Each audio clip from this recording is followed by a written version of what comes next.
मंदिर का पुजारी। एक बार की बात है कि एक समृद्ध व्यापारी, जो सदैव अपने गुरु से परामर्श करके कुछ न कुछ सुकर्म किया करता था, गुरु से बोला, गुरुदेव, धनार्जन हेतु मैं अपना गांव पीछे जरूर छोड़ आया हूँ, पर हर समय मुझे लगता रहता है कि वहां पर एक ऐसा देवालय बनाया जाए जिसमें देव पूजन के साथ साथ भोजन की भी व्यवस्था हो, अच्छे संस्कारों से लोगों को सुसंस्कृत किया जाए, आश्रम को शरण मिले, वस्त्रहीन का तन ढके, रोगियों को दवा और चिकित्सा मिले, बच्चे अपने धर्म के वास्तविक स्वरूप से अवगत हो सके। सुनते ही गुरु प्रसन्नतापूर्वक बोले, केवल गांव में ही क्यों, तुम ऐसा ही एक मंदिर अपने इस नगर में भी बनवाओ। व्यापारी को सुझाव पसंद आया और उसने ने 2 मंदिर, एक अपने गांव और दूसरा अपने नगर में, जहां वह अपने परिवार के साथ रहता था, बनवा दिए। दोनों देवालय शीघ्र ही लोगों की श्रद्धा के केंद्र बन गए, लेकिन कुछ दिन ही बीते थे कि व्यापारी ने देखा कि नगर के लोग गांव के मंदिर में आने लगे हैं,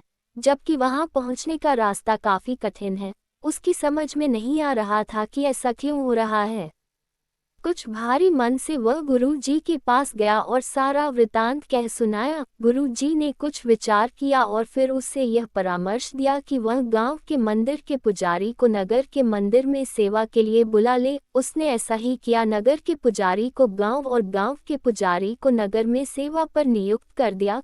कुछ ही दिन बीते थे कि वह ये देखकर स्तब्ध रह गया कि अब गांव के लोग नगर के मंदिर की ओर रुख करने लगे हैं। अब तो उसे हैरानी के साथ साथ परेशानी भी अनुभव होने लगी। बिना एक क्षण की देरी के वह गुरुजी के पास जाकर हाथ जोड़कर कहने लगा, आपकी आज्ञानुसार मैंने दोनों पुजारियों का स्थानांतरण किया, लेकिन समस्या तो पहले से भी गंभीर हो चली है कि अब तो मेरे गांव के परिचित और परिजन कष्ट सहकर और किराया भाड़ा खर्च करके नगर के देवालय में आने लगे हैं। मुझसे यह नहीं देखा जाता। व्यापारी की बात सुनते ही गुरुजी सारी बात समझ गए और बोले, हैरानी और परेशानी छोड़ो। दरअसल जो गांव वाले पुजारी हैं, उनका अच्छा स्वभाव ही है जो लोग उसी देवालय में जाना चाहते हैं जहां वे होते हैं।